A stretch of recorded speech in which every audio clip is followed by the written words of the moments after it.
In 1965, President Johnson created the Elementary and Secondary Education Act, or ESEA, to help establish a better education for everyone in order to close the achievement gaps between the students.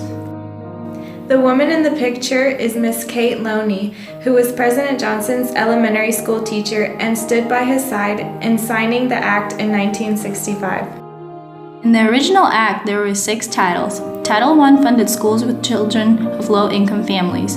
Title II funded schools with library resources, textbooks, and other materials. Title III funded supplementary education centers and services. Title IV funded schools to train staff for educational research. Title V funded grants to strengthen state departments of the education. Title VI was for general provisions. Title I states that schools will receive funding in order to improve the academic achievement of students with disadvantages. According to the ESEA document, the purpose of this title is to provide all children significant opportunity to receive a fair, equitable, and high-quality education, and to close educational achievement gaps. It can provide prevention and intervention programs for children and youth who are neglected, delinquent, or at risk. Title II provided schools with library resources, textbooks, and other instructional materials and supported preschools. It expanded libraries and gave students more resources in order to increase their learning opportunity. Title III funded schools for supplementary educational centers and services such as before or after school tutoring, summer schools, and/or weekend tutoring. The purpose is to provide extra academic help.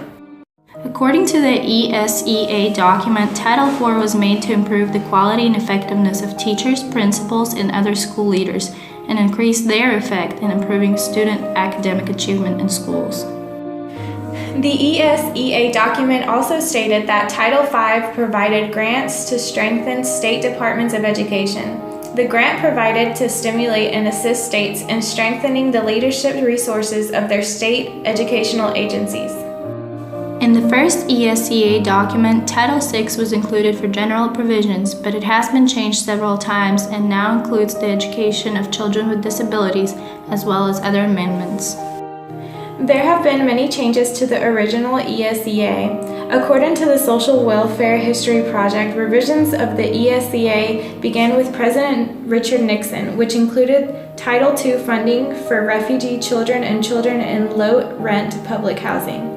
He added a Title VII, which strengthened the Vocational Education Act of 1963. On top of that, he added a Title VIII, which provided a definition of gifted and talented and established the Teachers Corps. Other changes have been made to the ESEA, such as the No Child Left Behind Act of 2001.